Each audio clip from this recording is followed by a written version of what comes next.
Okay, so I highly recommend you check out Nia Ola, this person. I'm not sure if I'm pronouncing her name correctly, but I will put the link down below of her TikTok, and I've been learning so much from this person.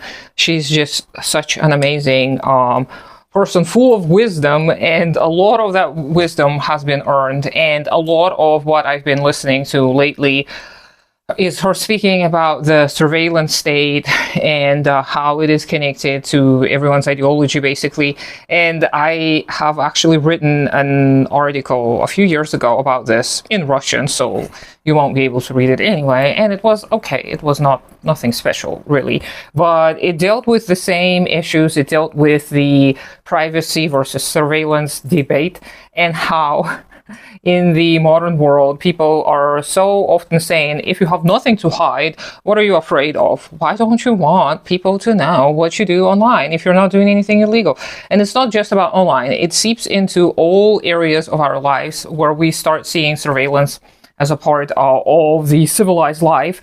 And I absolutely understand the arguments for, control over certain areas of people's lives in the modern day and age. However, we have to look at the root causes, and we have to come to realize that this deep lack of trust that we all have for each other, and by default for ourselves, is something that has to be dealt with first and foremost. And in the capitalist mode of production, this is going to be impossible to deal with, because we're not given any opportunities to actually be human, to actually express our humanity or agency in any way or form. So of course we're going to go down that binary formal logic path where we will just see things as black or white, wrong or right.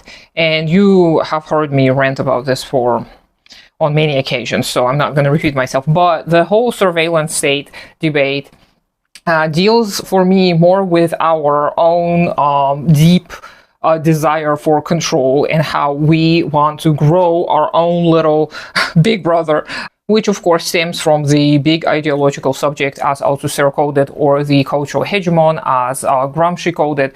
So it is not of our own making. This desire for us to surveil over other people or see what it is other people engage in, this is deeply rooted in the Western ideas of control. It is Christo-fascism too, when you're so deeply afraid of what may be brewing in another person's head, is that you have the need to not only control them, but punish them for their thought crimes.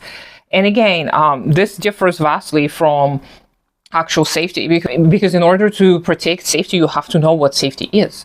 You have to feel it in your body. You have to know deep within what safety is. And you have to learn to judge whether a situation or a person is safe or not. And again, in modern conditions, under capitalism, none of us are safe. We're always at a threat of starvation if we're not agreeing to our wage overlords' rules and terms and conditions. We are going to be thrown off into the street, and we've got to tend for ourselves somehow. If we are not willing to play their little game, which actually is a huge game, let's admit it, then we're discarded. We're trash. We're human junk for the elites, for the bourgeoisie. So it is naive of us to think that we will be able to make ourselves non-disposable by being bootlickers and by playing into the rules. No matter how good you are and your thoughts are, no matter how right everything you do in your life or online is, if they need to find something against you, they will. And as long as we consent to continuously giving up our freedom and our private lives, as long as we agree to monetize our private lives, by the way, this channel is not monetized. It's probably never going to be. I don't think I would mind, but there's nothing I can do to monetize it, actually, so I don't even care. But as long as we are willing to monetize our words, our whole beings, everything in our lives, this is going to persist and continue. And it also taps into that inner vigilantism that many of us possess, this desire to punish the bad. We have this twisted sense of justice where we feel like if somebody goes unnoticed and unpunished, then, well, that's too bad, right? We want to see those revenge narratives spin in real life. We feel schadenfreude. We feel like at least somebody has avenged someone else. And I understand that. And I talked about this before in my last video. I talked about the desire for revenge and how it can actually be helpful for you to uncover some of your unconscious biases and beliefs about yourself and other people, how you can deal with your own personal trauma history through revenge narratives. But it is not the digital vigilantism. It is not through cancel culture that you're going to achieve that. You're not going to be able to feel whole just because someone else in front of you is being stripped of their privileges or perceived privileges, put down from their pedestal, etc., etc. This vigilantism, this cancel culture obsession is all very similar to witch hunts of the past and to public executions of the past. They're not only there to threaten the public, to show them what is to happen to them if they disobey, but it is also to feed that desire, that deep desire for justice and revenge in the masses. So people would come and observe public executions because they would derive some sort of pleasure out of them because of what kind of life they're forced to live, not because they're cruel by default. If you are stripped of your autonomy and agency in your everyday life, day after day, for years and years and years, you're going to become twisted in some ways. And to deal with this is not just on an individual level facing all of these issues, even though it is necessary as well. It is to dismantle all of those oppressive systems that we are forced to live under. It is to understand that the root cause is the conditions, the environments.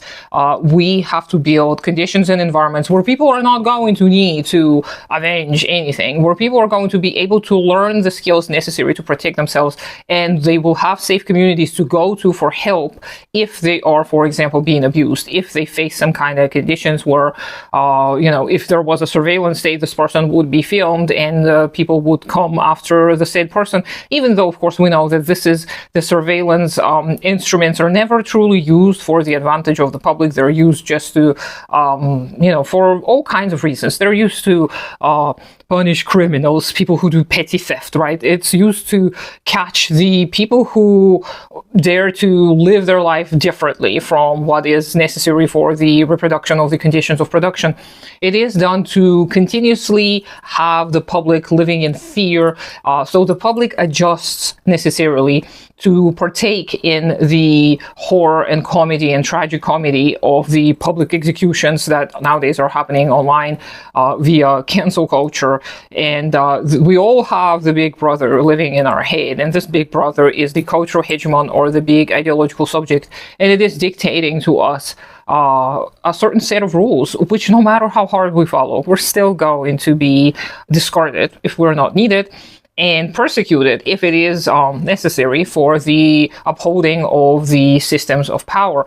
So I do recommend you check out Nia Ola's content. She's a brilliant speaker. She has earned her wisdom, and I wish there were more people like her, and I wish more people listen to people like her, because then we would have an actual vanguard of the proletariat, I believe. But meanwhile, do go and check out her content, subscribe to her channel, help her out in any way you can. You can also support me through Patreon. Obviously, do take care of yourself and your community first. Subscribe to me on all the social medias, even though I don't do much there. I hope you have a great day today, and I'll talk to you sometime later.